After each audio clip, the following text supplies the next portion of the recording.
Mesdames, Messieurs, bonsoir. On a souvent parlé de ce phénomène qui persiste. L'on se demande si c'est le phénomène qui est têtu ou bien ce sont les auteurs qui font la sourde oreille malgré les sensibilisations, l'information, la communication. Beaucoup vont se demander de quoi je parle. Eh bien, il s'agit bel et bien du phénomène de grossesse précoce chez les filles. Que ce soit en vacances, comme c'est le cas, ou en année scolaire, le phénomène prend de l'ampleur d'année en année.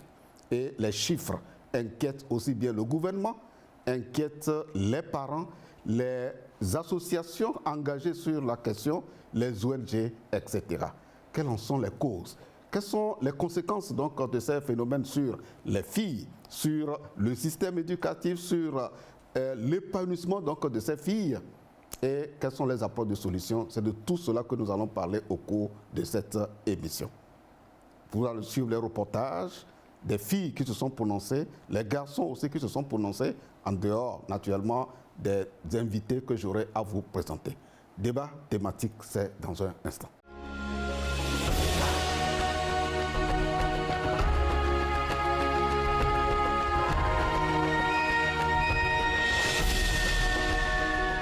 Pour explorer le sujet sur le phénomène des grossesses précoces, j'ai à mes côtés deux invités. De ma gauche vers ma droite, j'ai Madame Yao Ama, épouse Akotoche. Elle est la directrice exécutive de l'association Petite Sœur à Sœur. Madame nous a bien dit qu'elle aime comme fruit l'orange. Ah, moi aussi j'aime l'orange. Hein. Et elle aime bien savourer la pâte à la sauce d'Adémé. Alors, madame, bonsoir. Bonsoir, monsieur Marcel. C'est ce que vous avez mangé hier? Bon, malheureusement, je ne mange pas la pâte les soirs. Je le préfère à midi. Ok, merci. Alors, à ma droite, j'ai madame Ameyo, épouse Agossou. Elle est coach et consultante sur les questions que nous allons aborder. Elle nous a dit qu'elle aime bien la pâte à la sauce de gombo et son plus préféré, c'est les mangues naturelles, pas des mangues. Madame, bonsoir. Bonsoir, monsieur Marcel. Alors, merci à vous deux d'avoir accepté répondre vraiment à notre invitation pour venir éclairer les téléspectateurs sur le phénomène de grossesse. Nous avons estimé qu'il est important en ces vacances-ci d'en parler.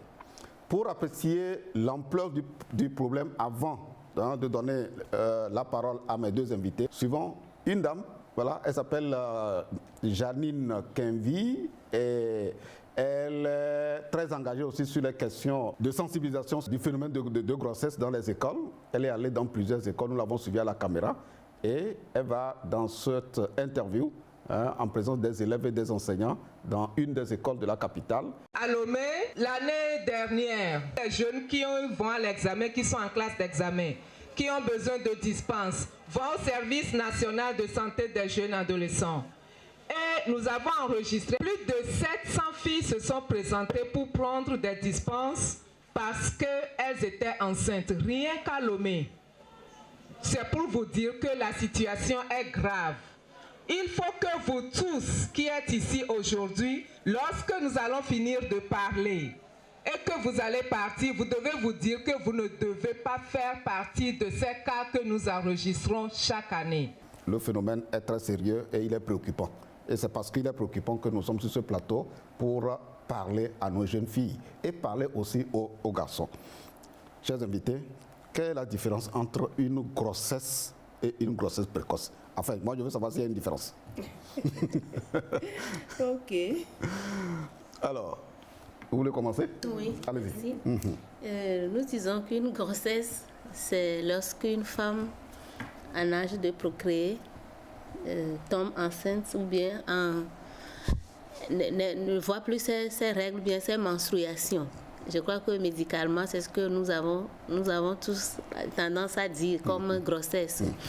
Mais quand nous parlons de grossesse précoce, je crois que nous allons nous intéresser beaucoup plus aux moins âgés, je voudrais dire aux jeunes filles moins âgées. Et donc, c'est une grossesse que contracte une jeune fille qui d'abord n'a pas atteint vraiment la majorité ou bien la maturité physique de son corps. Son corps n'est pas complètement développé et prêt à supporter une grossesse jusqu'à l'accouchement sans danger. Et non seulement une maturité physique, mais également une autonomie financière. Parce qu'on a besoin d'une autonomie financière pour se prendre en charge et prendre également le bébé ou bien l'enfant qui va venir au monde en charge. Et cet enfant qui viendra au monde aura besoin d'une bonne éducation, aura besoin d'un bon encadrement. Et donc, il va falloir que cet enfant-là qui vient, les parents ou bien la jeune fille qui contracte cette grossesse-là, soit également mûre, c'est-à-dire avoir une certaine sagesse, une certaine éducation, une certaine maturité morale pour pouvoir encadrer et éduquer convenablement cet enfant. Donc je me dis que lorsque ces trois conditions ne sont pas réunies, on peut parler d'une grossesse précoce, et là c'est généralement au niveau des jeunes filles, puisque nous sommes justement sur le cas des jeunes filles. Merci madame. Alors, madame de l'association Petites Sœurs à Sœurs, c'est vous qui avez suscité en réalité ce débat, puisque vous avez organisé, vous nous avez invité d'ailleurs à cette table ronde qui a réuni plusieurs partenaires.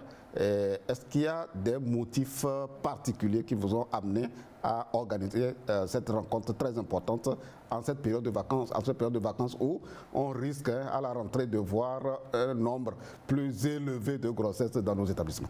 Ok, merci Monsieur Marcel. Comme vous le savez, l'année scolaire 2020-2021 a été une année particulière parce que marquée par la pandémie de Covid qui a vu le nombre de grossesses auprès des adolescentes accroître. Et donc, entre-temps, il y a la direction de la planification de l'éducation qui a mené une étude en collaboration avec l'UNICEF et la Banque mondiale, qui a sorti des chiffres vraiment alarmants, et cela a provoqué vraiment des inquiétudes au sein de la société civile, même au sein des structures étatiques. Et vous n'êtes pas sans savoir que nous sommes membres d'un groupe thématique de lutte contre les violences en milieu scolaire, et cela nous a interpellés en tant qu'acteurs. Et donc, à la suite des autres activités au niveau de ce groupe thématique, nous nous sommes dit, comment ne pas réunir tous les acteurs qui sont intéressés par cette question ou cette problématique-là autour d'une table pour réfléchir à comment nous pouvons penser à d'autres solutions peut-être qu'on n'a jamais essayé au niveau de l'État, au niveau de la société civile et d'autres acteurs, mais malgré ça, le phénomène persiste et prend de l'ampleur. Et donc, c'était pour réfléchir avec les différents partenaires. Et nous n'avons pas exclu les adolescents et adolescentes eux-mêmes, les parents, les prestataires de services, les enseignants et les acteurs sociaux pour réfléchir un peu sur comment nous pouvons peut-être changer la donne en matière de stratégie. Et aussi, c'est carrément au début des grandes vacances, parce que souvent pendant les vacances, les élèves sont laissés à eux-mêmes, ils sont oisifs et ça donne aux rapports sexuels non protégés, et à la rentrée, on se retrouve avec beaucoup de cas de grossesse parmi les adolescents. Voilà. Alors, madame, vous avez été une actrice principale au cours de cette table ronde. Vous avez fait une communication à l'endroit de tous les partenaires qu'elle vient de citer. Alors, comment vous expliquez, en dehors de l'argument avancé par madame Akoto tout à l'heure, comment vous expliquez qu'en vacances, les cas de grossesse sont plus prononcés? Merci beaucoup. Je crois qu'elle a commencé par mentionner dans son intervention la situation d'oisiveté dans laquelle les jeunes se retrouvent pendant les vacances. Et c'est d'ailleurs pour cela que nous insistons beaucoup pour que, à l'approche des vacances, que les jeunes puissent établir des programmes d'occupation avec leurs parents. Pour qu'on les aide aussi à établir aussi. C'est ça, c'est ça. Donc, comme je le dis, avec les parents ensemble, pour qu'on puisse les valider et voir en quels termes les enfants pourront être occupés et que ces vacances leur soient utiles et en même temps agréables. Parce que c'est pendant les vacances que les enfants sont la plupart du temps laissés à eux-mêmes. Ils se fréquentent. On ne peut pas tout contrôler exactement, les heures ne sont plus aussi étanches qu'avant, et même les fréquentations, en dehors des fréquentations, il y a aussi l'exposition de la jeunesse aux réseaux sociaux, aux médias de tous ordres, et on ne peut plus vraiment contrôler les activités ou bien les occupations quotidiennes des jeunes. Donc c'est en ceci que cette occasion leur est permis vraiment de vadrouiller, de ne pas s'occuper et de s'adonner parfois à de ces activités sexuelles peut-être malsaines qui conduisent à ces grossesses non désirées, qui augmentent le nombre de ces cas-là. Alors, nous allons maintenant aborder un aspect, avant de revenir au contenu de l'atelier, nous allons aborder un aspect du problème, c'est les causes. Voilà, s'il y a un fait qui est le phénomène de grossesse précoce, eh bien, c'est sûr, il y a plusieurs causes qui entourent la chose. Alors, avant même de donner la parole à mes invités pour nous dire ce qui a été dit lors de toutes des communications autour de la table ronde, on va écouter les élèves lors de la sensibilisation organisée par Madame Janine. Qui peut me dire pourquoi autant de filles tombent enceintes sur les bancs aujourd'hui? Parce qu'elles veulent de l'argent. Pourquoi il y a autant de grossesses? Il y a autant de grossesses parce que les gens regardent le feuilleton. Parce que les gens regardent trop les feuilletons. Ah, elle accuse les feuilletons. Donc tout ce qu'il y a dans les feuilletons, on veut pratiquer après et on tombe enceinte. Certaines vont en boîte. C'est parce qu'elles vont en boîte, donc elles boivent, elles ne se contrôlent plus, elles sortent avec les hommes et elles tombent enceintes. Maintenant, entre vous-même, qu'est-ce qui provoque, qu'est-ce qui fait qu'il y a autant de grossesses? Des fois, vous allez voir la jeune fille, elle a peut-être 13 ans, le garçon a 14 ans, 15 ans, ils sont dans le même établissement. Pourquoi? Qu'est-ce qui provoque ça? Selon moi, c'est l'affaire de copinage et les filles ne savent pas contrôler leurs émotions au cours de la puberté. Est-ce que c'est vrai que les parents, les enseignants, le corps éducatif ne vous donnent pas assez d'informations? Parce que beaucoup nous disent qu'ils n'ont pas assez d'informations. Les pornographies. Ce que toi tu as dit, c'est que les pornographies vous amènent des fois ou amènent les jeunes à se donner à l'acte sexuel. D'où les grossesses précoces, c'est ça. Les parents n'aiment pas nous parler du sexe. Lorsqu'on grandit, ils nous cachent certaines choses, soit disant qu'ils nous protègent, mais alors qu'ils nous intègrent. C'est qu'ils ne nous montrent pas les chemins qu'on doit suivre pour éviter les grossesses et autres. Merci bien. Alors, votre réaction par rapport aux interventions des élèves? sur les causes. Oui, s'agissant des causes, je crois que nos élèves ont essayé, mais il en reste parce que le problème fondamental des grossesses chez les adolescentes aujourd'hui ne se résume pas seulement aux adolescents eux-mêmes. Si nous prenons les parents, aujourd'hui, beaucoup de parents ne communiquent pas avec leurs enfants. Un élève l'a dit tout à l'heure. Oui. Et parfois, le parent ne sait même pas quelle information donner à l'enfant et à quel âge. Et tout cela est considéré même comme tabou même dans certaines de nos communautés. On ne veut pas parler de la sexualité parce que c'est un tabou. Et il y a des parents peut-être qui ont la volonté mais n'ont pas les informations nécessaires sur ce qu'il faut dire concrètement à l'enfant. Et d'aucuns pensent que en commençant par en parler, c'est peut-être le moyen de pousser l'enfant à aller essayer parce que l'âge de l'adolescence même, c'est l'âge où l'enfant a le goût du risque. Il veut l'essayer. Et donc, avec l'effet d'éthique, des technologies de l'information et de la communication, aujourd'hui, ils en ont parlé, les enfants, tout ce qu'ils voient, ils n'arrivent pas à trier. Ils acceptent tout et ils veulent essayer. Et donc, je dirais qu'ils sont victimes de l'information, surtout les informations relatives à la sexualité. S'agissant même d'eux-mêmes, quand l'enfant a envie d'aborder ces questions de sexualité, il a peur d'aller vers le parent. Soit parce que le parent peut me traiter de pervers, ou alors le parent peut se demander, donc mon fils ou ma fille a commencé ces questions de sexualité. Et l'enfant se résigne ou alors va vers ses camarades, ses pairs aussi qui n'ont pas les bonnes informations à lui communiquer en matière de santé sexuelle et de la reproduction. Et pour ajouter, les offres, l'utilisation des offres de services aujourd'hui constitue un problème pour les adolescents. C'est pour ça que vous avez invité les prestataires la dernière fois? Oui. Et le problème se situe à plusieurs niveaux. Il y a le problème d'accueil dans les formations sanitaires. Parfois, les ados ont peur d'aller vers ces prestataires, de peur d'être jugés, ou alors de peur de retrouver un parent qui va aller rendre compte à ses parents à la maison. Et parfois, il y a l'accessibilité géographique. Peut-être dans mon village, il n'y a pas d'USP, je dois marcher des kilomètres pour aller dans l'USP suivant pour pouvoir bénéficier de ces services. Et il y a également le facteur coût, parce que les jeunes n'ont pas les moyens pour payer ces services-là. Alors qu'en dehors des projets, la plupart des services sont payants. Et l'adolescent ou l'adolescente n'a pas les moyens pour aller s'offrir ce luxe-là.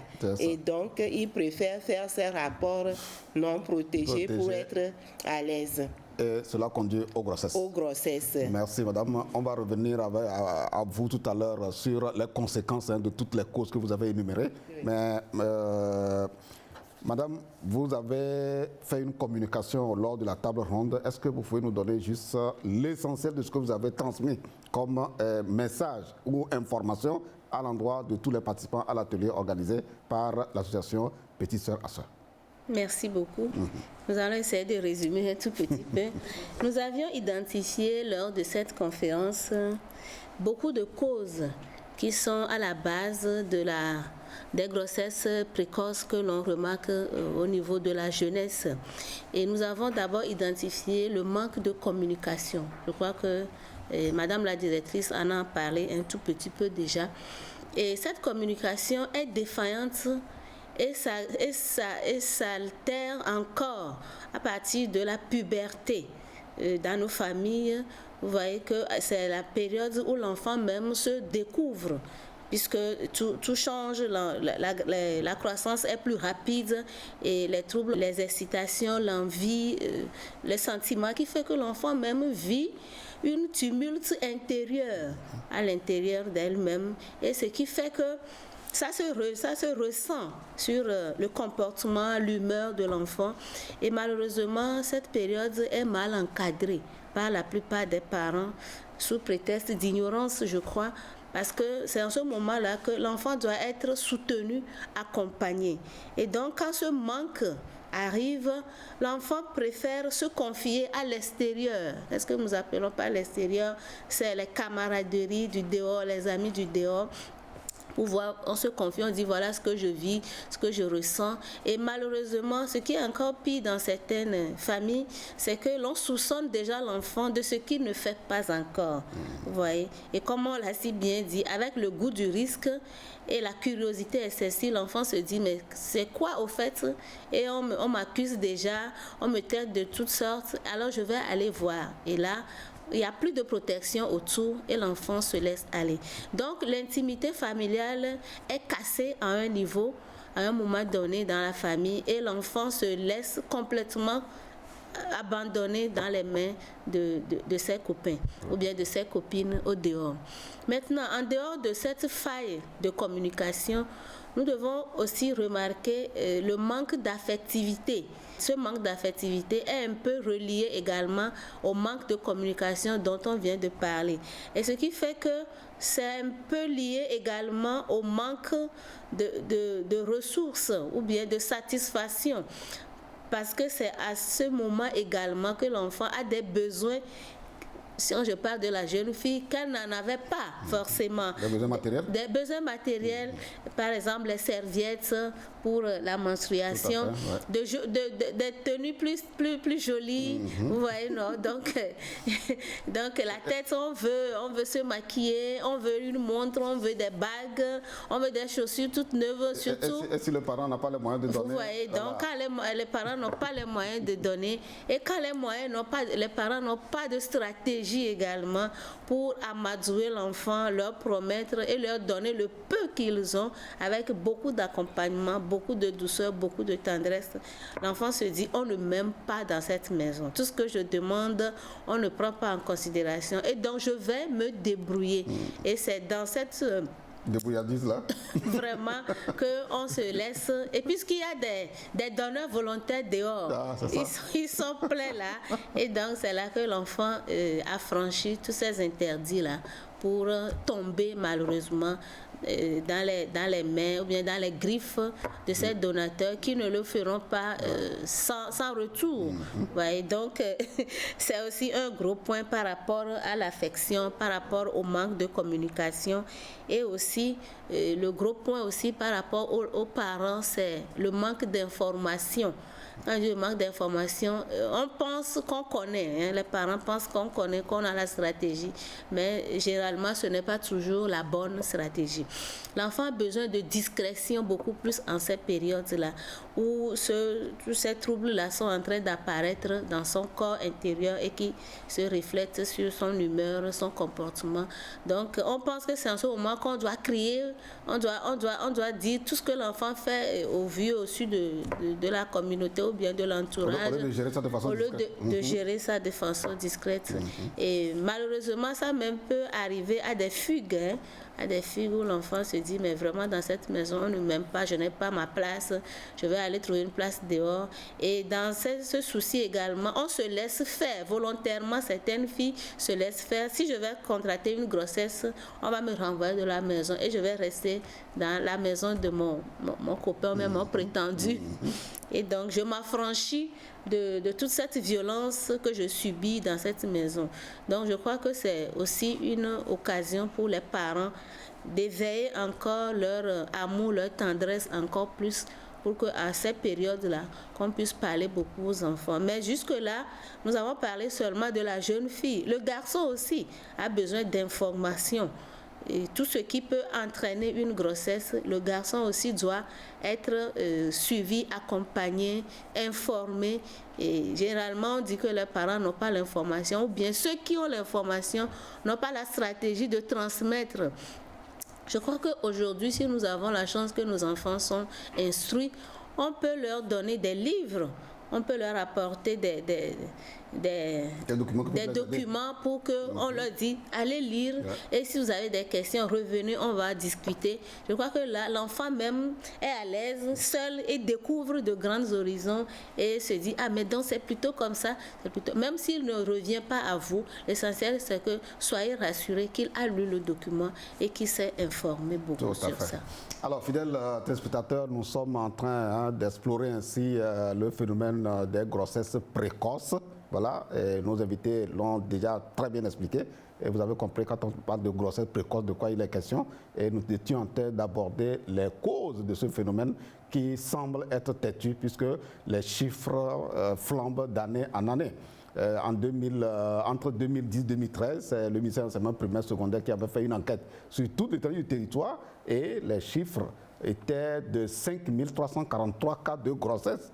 Voilà, 5 343 cas de grossesse à raison de environ 700 dans la savane, 1200 dans la Kara, 1800 dans les plateaux et 800 dans la maritime et environ 200 et quelques dans Golfe.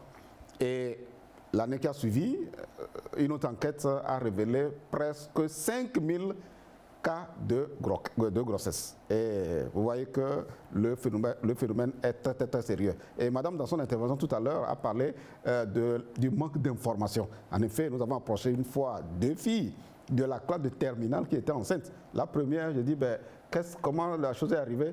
Elle dit, c'est la dernière fois que je me suis rendu compte que je suis enceinte. Ah oui, si jusqu'en terminale que tu t'es rendu compte, malgré les sensibilisations, ça veut dire qu'il y a un problème de déficit d'information aussi. Voilà, et ce qui confirme ce que madame vient de dire tout à l'heure. Et la seconde me dit, c'est un étudiant qui m'a fait ça. Ah, quand l'étudiant faisait ça, là, vous ne vous êtes pas protégé. En tout cas, chère jeune fille, tout le monde est soucieux de votre avenir pour que vous ayez votre place dans la société. Et c'est pour ça que nous essayons, dans la mesure du possible, de vous informer sur comment vous devez faire pour éviter les grossesses. Alors, madame, on va aborder rapidement les conséquences, parce que les conséquences, tout le monde les connaît. Hein? Oui, permettez-moi de revenir un peu sur un aspect des causes. On a constaté également que les problèmes de grossesse deviennent un effet de mode. Et on a un projet que nous exécutons actuellement dans 4 préfectures et nous avons constaté que dans une classe, il y a eu une grossesse et les 2 mois qui ont suivi, 2 autres filles de la même classe ont contracté aussi des grossesses. Et en échangeant un peu avec les responsables de l'établissement, nous avons constaté que les copines se sont dit que non, mon amie a eu sa grossesse, donc moi aussi je veux la suivre. Wow. Et ça devient également l'effet de suivisme et la pression. Il y en a qui subissent aussi la pression de leurs camarades. C'est très important. Nous sommes dans un groupe. Quand moi je m'adonne à la sexualité, toi tu ne le fais pas, tu ne mérites pas ta place dans notre groupe. Et donc ce qui fait que beaucoup de jeunes filles aujourd'hui veulent avoir ces grossesses-là pour continuer par marcher ensemble avec leurs copines. Il y a un autre aspect, dans certaines communautés, la valorisation même de la procréation. Ah ok, c'est ça. Parce que les gens disent que... un fait culturel. Dans notre contrée, quand tu meurs sans enfant, tu n'es pas considéré. Tu n'auras pas droit à des funérailles grandioses. Et des mamans même disent à leurs enfants sur les bancs, fais-moi un enfant avant de continuer. Pour ne pas te couper, avant que tu ne continues sur les conséquences, nous étions allés dans une localité que je préfère taire le nom. Et lors du débat, un chef d'établissement nous a dit qu'une maman est venue la voir parce qu'elle était directrice de collège. Et quand la directrice donc, a reçu la maman, elle dit, maman, alors qu'est-ce qui se passe? Tu es venue, quel est l'objet de ta visite? Et elle dit, directrice, je suis venue te dire de laisser ma fille de faire un enfant, après elle va revenir à votre école. Madame, vous avez parfaitement raison. Donc ces faits sociaux existent, ces pesanteurs culturels sont vraiment des réalités dans nos localités. Les conséquences maintenant. Maintenant, s'agissant des conséquences, quand il y a grossesse, il y a d'autres choses qui suivent. Parce que nous disons souvent à nos enfants, on a l'impression qu'ils n'ont peur que des grossesses. Parce que quand tu contractes un rapport sexuel non protégé, tu peux attraper les IST, dont le VIH. Et très souvent, ils n'ont pas peur de ça. Et une fille qui tombe enceinte en cours d'année scolaire ne peut pas terminer l'année. Voilà. Même si elle continue jusqu'à un moment donné, parfois les railleries, les moqueries de ses camarades font que elle abandonne à un moment donné. Et quand elle abandonne, ce n'est pas sûr que l'année qui suivra, elle pourra continuer. Il y a des mamans qui ne sont pas prêtes à prendre leur petit-fils pour laisser la fille, et pire encore la belle-mère. Et donc, on a connu des filles comme ça qui ont vu leur scolarité et comme ça arrêter à cause d'une simple grossesse, comme on le dit souvent. Tout à fait. Donc, la grossesse peut entraîner la déperdition scolaire et professionnelle. Faire tomber la fille aussi dans la précarité. Et très souvent, ça entraîne des conflits dans les familles. Et c'est souvent entre la belle famille, entre griffes, et la famille de la fille. Ou alors, c'est au sein même de la famille, des parents pensent que c'est la maman qui n'a pas joué son rôle de maman, puisque très souvent, on a l'impression que le rôle d'éducation incombe seulement à la femme. Et le monsieur démissionne, mais le jour où il y a grossesse, on te renvoie avec ta fille. Et on a constaté aussi que ça peut entraîner la délinquance. Parce que, comme le disait ma collègue tout à l'heure, dans certaines familles, on n'a pas su préparer la jeune fille à bien affronter sa puberté. Et donc, quand ça commence comme ça, tout ce qu'on lui dit, ça passe par ici, ça sort. Et donc, quand la fille contracte la grossesse, automatiquement, elle est renvoyée. Et quand elle est renvoyée de la maison, on se demande ce qu'elle ira faire dans la famille du géniteur. Parfois, elle est obligée d'aller en ville, rester dans des maisons closes, se prostituer. Mais on a eu des cas de jeunes filles qui sont devenues des travailleuses de sexe aujourd'hui pour avoir contracté une grossesse qu'on n'a pas su gérer. Et la délinquance, parce que généralement, l'auteur de la grossesse, c'est un jeune.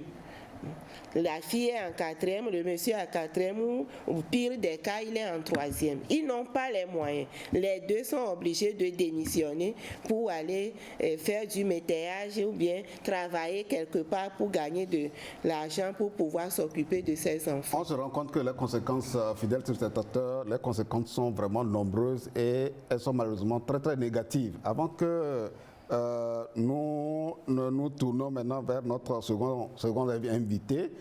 Alors, on va anticiper sur les approches de solutions.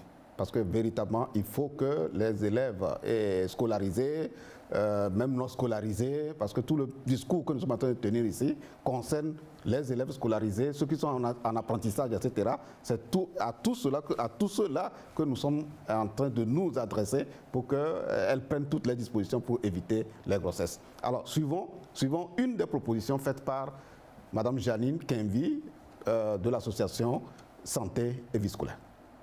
L'association Santé Bien-être Afrique, qu'est-ce que nous avons compris? C'est vrai qu'il y a beaucoup de séances de sensibilisation. Les sensibilisations, on en fait depuis des années. Mais ce qu'on a remarqué, c'est que chaque année, le nombre de grossesses précoces ne cesse de croître. Alors nous, à notre niveau, nous avons compris qu'aller et parler seulement ne suffit plus. Parce qu'il suffit de partir, de revenir même plus tard et vous oubliez tout ce qu'on vous a dit. Alors, nous avons décidé d'accompagner nos séances de sensibilisation par des outils qui vous permettent d'observer ou de pratiquer tout ce dont nous venons de parler, qui vous permet d'éviter les grossesses précoces, mais aussi les infections gynécologiques. Je crois que la plupart ont déjà eu à voir cette brochure. Vous avez vu ou pas? Ceux qui n'ont pas vu maintenant, vous voyez. Ces brochures sont mises à votre disposition. Pourquoi? Pour vous aider à avoir une meilleure santé. Pour vous aider à éviter les grossesses précoces et les infections gynécologiques. Nous n'avons pas le temps d'apprendre aujourd'hui comment on remplit ça. mais les professeurs sont là pour vous aider. Tout ce que je vais vous dire, c'est que lorsque vous êtes chez vous et que vous êtes amené à prendre des médicaments parce que vous avez mal quelque part, vous notez dedans les médicaments que vous avez pris. Lorsque vous êtes en menstruation et que vous avez des maux, etc., vous remplissez. Celles qui ont déjà ça, vous allez voir que sur les 3 dernières lignes en bas ici, on a parlé des pertes blanches. Lorsque vous remarquez que les pertes sont abondantes et que vous devez répondre par oui, parce qu'il y a case oui et non devant. Lorsque c'est oui, lorsque ça change de couleur, lorsque l'odeur change, etc., lorsque vous êtes amené à répondre par oui, le premier mois, ça veut dire peut-être que c'est juste une allergie. Mais on fait attention. Mais si ça continue 2 mois, 3 mois, ça veut dire tout simplement qu'il faut absolument aller voir ses parents. Il faut lui dire que on nous a dit lors des sensibilisations que quand on remplit ces cases et que c'est oui, il faut qu'on voit le médecin. Vous allez voir le médecin avec votre carnet. Sans même vous consulter, lorsque ce carnet est bien rempli, lorsque vous arrivez, que vous remettez ça au médecin, quelle que soit la maladie qui vous amène à l'hôpital, même si c'est le palu, vous allez avec votre carnet. Quand il prend, en regardant même sans vous poser de questions, il sait déjà à qui il a affaire. Ça l'aide beaucoup à mieux vous soigner. Voilà, ça fait... Madame Janine a proposé une approche de solution. Il y en a plein. Alors, je vais demander, madame, quelles sont selon vous les solutions que vous proposez aujourd'hui aux jeunes filles pour éviter les grossesses? Merci. Je crois que d'abord, il faut revenir sur l'importance de la communication au sein de la famille. Et cette communication ne peut pas être seulement entre la maman et la fille, ou bien la maman et les enfants, mais ça doit être tripartite. Et le papa et la maman et les enfants. Nous ne devons négliger aucun aspect dans ce genre de communication. Et cette communication aussi peut impliquer aussi les grands frères et les grandes sœurs qui sont déjà passés, qui ont déjà dépassé ce moment de puberté-là. Et cet amour doit être également plus développé envers nos enfants et réciproquement que les enfants aussi aient de l'amour pour leurs parents. C'est la seule condition pour pouvoir partager leur intimité avec eux. Donc c'est très important d'améliorer la communication pour que les enfants puissent se dire, quel que soit le flot d'informations à laquelle je suis confrontée, tout ce que je peux voir, tout ce que je peux écouter, que je puisse faire le choix de ce qui est bon pour moi. Et donc, quand je doute même, je peux venir consulter mes parents pour leur demander, voilà, qu'est-ce que vous me conseillez? J'ai des doutes à ce propos. Est-ce que vous pouvez me conseiller ceci ou cela? Là, c'est très important. Nous pouvons aussi sensibiliser ou bien beaucoup parler avec nos enfants sur la valorisation de soi. Quelle ambition j'ai? Qu'est-ce que je veux devenir? Qui suis-je? Comment je me vois? Comment je me projette dans l'avenir? Je crois que si cette base est bien construite, quelle que soit la pression que subissent les enfants, quels que soient les comportements autour que les enfants voient dans leur vie de tous les jours, ils doivent toujours être fidèles à leur vision, à leur projet de vie et à comment ils se voient demain. Cette valorisation de soi doit passer également dans les différentes sensibilisations que nous organisons à l'endroit des jeunes filles. Parce qu'aujourd'hui, sous l'effet de la pression ou bien sous l'effet de la foule, il y a des comportements qui se répètent et qui vont toujours à la destruction de la jeune fille. Nous ne parlons pas souvent du garçon, mais au même moment, ils sont impliqués. Ils sont concernés par tout ce que vous dites. Justement, ils sont tout aussi concernés par tout ce que nous sommes en train de dire. Et nous allons également inviter les parents à améliorer la communication par rapport aux informations sur la santé sexuelle et reproductive. Nous l'avions déjà dit un peu dans les causes. Donc, il faut que les parents aussi fassent l'effort d'apprendre, d'écouter les enfants, d'échanger avec eux et surtout de les observer. Parce que généralement, nous disons que l'enfant a tout Et quand on dit l'enfant tout, on s'imagine seulement les besoins matériels. Mais est-ce que cela suffit? Il y a des parents où leurs enfants ont atteint 6 mois de grossesse avant que les parents ne se rendent compte. Est-ce que nous observons nos enfants? Est-ce que nous sommes vraiment là pour nos enfants? Moi, j'ai toujours dit que les enfants sont vraiment exposés à des informations pas possibles. Mais si nous ne sommes pas là présents pour échanger avec eux, pour voir comment eux ils pensent par rapport aux événements de nos jours, quelles sont leurs visions, nous ne pouvons pas corriger et enlever ce qui n'est pas bon dedans pour leur permettre d'évoluer. Ok, il y a beaucoup de choses à dire aux élèves, il y a beaucoup de choses à dire aux parents par rapport à toutes les mesures à prendre pour prévenir ou éviter les grossesses. Le temps qui nous est imparti est pratiquement déjà à sa fin. Alors, nous allons écouter une dernière fois les élèves. Quand on leur fait la sensibilisation, est-ce que le message passe? Est-ce qu'ils retiennent quelque chose avant de repartir?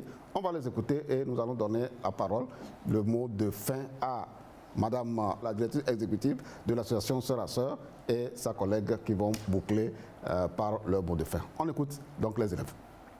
J'aimerais dire à toutes les filles que, à tous les rapports sexuels, il faut que nous portons des préservatifs avant les rapports sexuels. Et j'ai retenu que parfois, qu'on ne doit pas coucher avec des hommes à n'importe quand.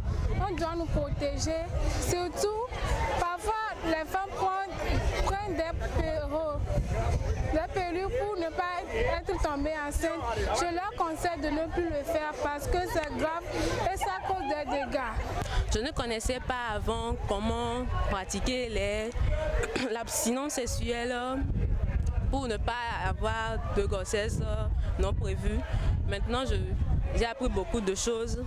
Je peux mettre en pratique l'abstinence sexuelle pour ne pas attraper les IST, les maladies, pour me protéger des garçons, tout. Ce que j'ai retenu aujourd'hui, c'est qu'en tant qu'élève, il faut essayer de pratiquer l'abstinence pour éviter les grossesses précoces. Et déjà, arriver à la maison, puisque nos parents ne nous parlent pas du sexe, je compte leur dire qu'il faut faire en sorte que nous, les jeunes, nous savons ce qu'est le sexe et quels méfaits, bien quels dégâts cela peut nous causer d'entretenir des rapports sexuels précoces. Alors, les élèves se sont exprimés. On est à la fin de l'émission. Madame, votre mot de fin. Oui. On va revenir sur le plateau, sur d'autres aspects de la chose, donc on ne pourrait pas tout dire. À l'endroit des parents, comme la collègue a tout dit, je voudrais préciser qu'aujourd'hui, on ne peut plus ne pas parler on ne peut pas ne pas en parler. Les enfants connaissent tout déjà. Ouais. Il faut qu'on soit à leur écoute. Connectés, ils ont tout là. C'est ça, être à leur écoute. Au niveau des prestataires de santé aussi, ou de soins, il faut qu'ils reçoivent bien les adolescents qui se présentent à eux pour les encourager dans le choix ou bien l'adoption d'un comportement responsable. Eux-mêmes, ils en ont parlé. Il faut que nous revalorisons aussi l'abstinence et le report le plus loin possible des premiers rapports sexuels chez les adolescents. Et aussi, à l'endroit de l'État, nous n'avons pas suffisamment d'infirmeries scolaires, même qui sont équipées pour accueillir les adolescents et adolescentes. Donc, il faut que l'État puisse doter toutes les infirmeries scolaires et en créer au besoin pour pouvoir recevoir ces jeunes filles et leurs partenaires. Merci, madame. Votre mot de fin?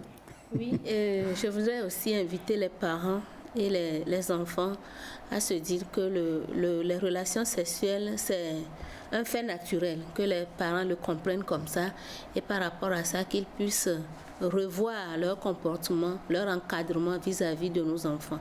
Et surtout pour les enfants, nous avons beaucoup parlé des sensibilisations. Et nous avons l'impression que lorsque les enfants sont face aux sensibilisations, ils pensent que ça peut arriver seulement à l'autre. Donc il va falloir que chacun se retrouve dans les messages véhiculés et en prenne soin pour pouvoir faire leur cheval de bataille. Merci mesdames, mes invités, merci à vous d'avoir répondu véritablement à nos attentes, parce que vous avez dit ce qu'il fallait dire aussi bien aux élèves, à leurs parents, et le message aussi que vous avez transmis à l'autorité, au pouvoir public pour qu'ils fassent ce qui est de leur devoir pour que l'environnement dans lequel les enfants baignent puisse leur permettre d'avoir des services sociaux de base et accessibles à moindre coût, pour ne pas dire à 0 francs. Voilà. Nous allons aborder dans les prochains numéros la responsabilité de l'institution scolaire dans la prévention des grossesses, la responsabilité des parents et la responsabilité aussi des éducateurs et éducatrices. On va ouvrir maintenant la rubrique Actu Éducation avec ma collègue pour vous donner des informations éducatives au plan national et international.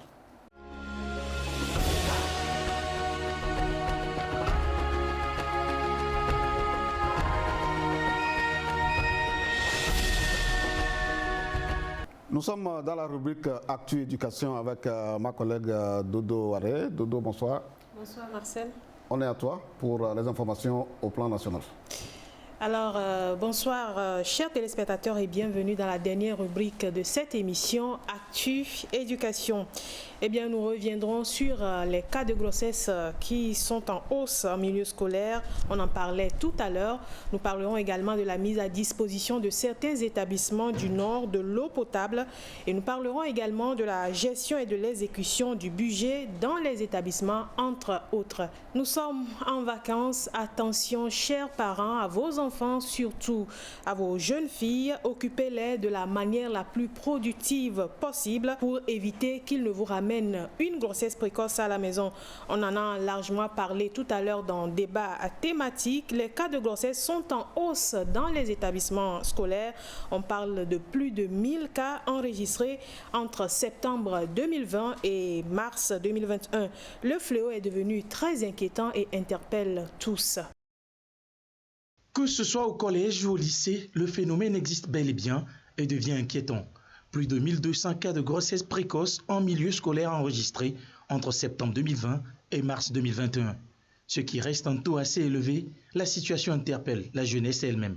D'abord, les parents, il faut que les parents arrivent à les éduquer sur la sexualité. Beaucoup de filles n'arrivent pas à discuter avec les parents à propos de la sexualité.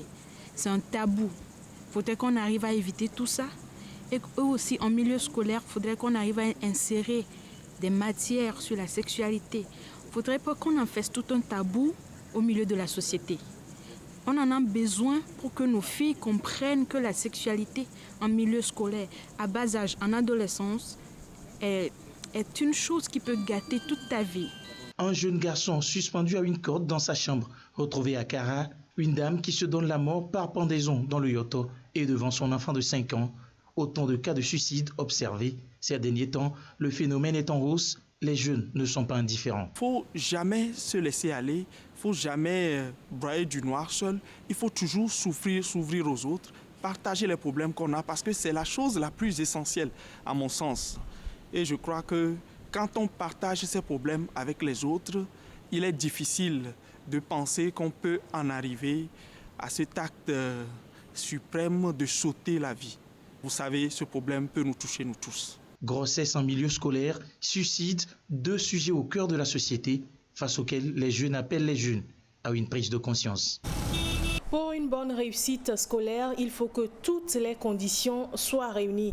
Malheureusement, l'une des difficultés auxquelles font face les écoles est liée au manque d'eau potable. Eh bien, ce problème a été résolu dans certains établissements scolaires de Saint-Cancé grâce à l'ONG Aide et Action qui leur a offert des forages. Un soulagement aussi bien pour les enseignants que pour les élèves. Voyons plutôt cela en images. D'ici à 2030, l'accès à l'eau potable sera un impératif à l'échelle planétaire. Pour appuyer le gouvernement togolais dans ses efforts et surtout prôner l'éducation pour tous, l'ONG Aide et Action Internationale a mis fin aux défis liés à l'accès à l'eau potable dans 2 établissements scolaires dans la commune de Saint-Cancé 1. En analysant les indicateurs de scolarisation dans les régions, nous avons constaté au niveau des savanes que les taux de scolarisation, les taux de redoublement, les abandons sont assez élevés, surtout les filles. Donc nous avons initié ce projet, Action commune eau, environnement et éducation pour demain, afin d'apporter une réponse aux problématiques de l'eau. À l'école primaire publique de Nouaga, l'ouvrage d'eau est équipé d'un panneau solaire pour faciliter la tâche aux apprenants et aux enseignants. Les villages environnants ne sont pas exclus. D'action nous donnait même les dispositifs de lave-main, mais où trouver l'eau pour mettre dans ces dispositifs de lave-main était tellement difficile. Mais aujourd'hui, donc chaque matin, nous allons utiliser l'eau là pour nous laver les mains et aussi entretenir par exemple nos salles de classe parce que l'hygiène fait partie de l'éducation entière. Nous sommes à l'école primaire publique de Komologo. Ici, les réalités sont différentes. L'utilisation abusive des engrais chimiques dans les champs environnants a compliqué les travaux aux ingénieurs. Durant la première analyse physico-chimique, on a recensé un taux élevé de nitrates qui n'est pas bien pour la consommation. Donc on a dû passer par autre système de pompage plusieurs reprises avant de capter encore l'eau. Et c'est après ces pompages qu'on a eu une bonne eau et attesté par l'INH. Il y a un bon débit et la population peut s'en venger. Et on peut même faire des canalisations vers les zones au moins à 100 mètres. Les premiers responsables de l'école primaire publique de Komologo et la population bénéficiaire ont exprimé leur gratitude à l'ONG Aide et Action Internationale. Et déjà, on mesure l'impact de l'ouvrage réceptionné. Avec les agents de l'hydraulique, nous allons gérer bien ce forage. Et je crois qu'en récréation, les enfants ne vont plus aller à la rivière, ni dans une maison pour chercher de l'eau qui n'est pas potable. Donc, risque de maladie. Coût global des deux ouvrages d'eau équipés, 13 551 078 francs CFA. Le préfet de Saint-Cassé a, à son tour, exprimé sa gratitude au gouvernement pour avoir permis à ses bonnes volontés de contribuer à l'amélioration des conditions de vie des populations, surtout en milieu rural. Il a invité les bénéficiaires à la cohésion sociale autour de ces ouvrages et à une franche collaboration avec les forces de défense et de sécurité face aux défis sécuritaires qui se posent dans la sous-région. L'autre difficulté des établissements est aussi liée à la mauvaise gestion de leur budget. La semaine dernière à Kara, les comptables, chefs d'établissement et économes des collèges et lycées ont été formés sur l'élaboration et la gestion de leur budget. L'objectif est tout simplement d'amener ces établissements scolaires à avoir un format harmonisé de leur budget et de réduire tout simplement un certain nombre de conflits nés de la mauvaise gestion des fonds dans les établissements. Cette formation va s'étendre à d'autres établissements scolaires dans d'autres préfectures. Pour une éducation de qualité, il faut aussi savoir gérer le personnel enseignant. Et c'est valable également pour l'enseignement technique qui est plutôt un secteur clé de la formation professionnelle. Et l'État veut davantage dynamiser l'enseignement technique en mettant l'accent sur la gestion du personnel. Et justement, les chefs des services et établissements ont reçu une formation sur le sujet. Les détails dans ce reportage. Le secteur de l'enseignement technique et de l'artisanat constitue un booster essentiel pour l'économie nationale. Le gouvernement veut donc en faire un important pilier pour l'atteinte des objectifs du Plan national de développement PND décliné en feuille de route gouvernementale 2020-2025. Pour ce faire, il urge de dynamiser le système d'enseignement technique et de formation professionnelle. À cette rencontre, les chefs services, directeurs d'établissement et chefs centraux reçoivent les outils pour mieux encadrer et gérer le personnel. Concrètement, les outils que nous allons donner, il s'agit des outils de planification, il s'agit des outils qui portent sur le management des projets, du suivi et évaluation, donc des outils pour gérer les collaborateurs en termes de délégation du pouvoir. Donc on prend la nécessité de pouvoir renforcer les compétences ou bien d'améliorer l'autonomie des collaborateurs pour se mettre véritablement dans les missions d'encadrement qui sont confiées aux directeurs. Par cette action, le gouvernement entend impulser une nouvelle dynamique basée sur la bonne gouvernance. Tous les acteurs principaux qui sont chargés d'encadrer ceux qui agissent dans le domaine de la formation technique et professionnelle dans nos centres puissent être bien outillés pour mieux conduire les centres dans la nouvelle donne de développement socio-économique du Togo et surtout la qualité de la formation technique et professionnelle dans le but de créer la richesse, de créer des emplois et de lutter contre le chômage. La vision du gouvernement est d'accroître l'offre de formation industrielle favorisant l'insertion des jeunes. La rencontre de Lomé va donc contribuer à améliorer la gestion administrative. Pour ceux qui sont à Ségbé, à Kato et ses environs, bref, ceux qui résident dans le Golfe 7, l'Institut scolaire d'éducation pour tous est désormais proche de vous.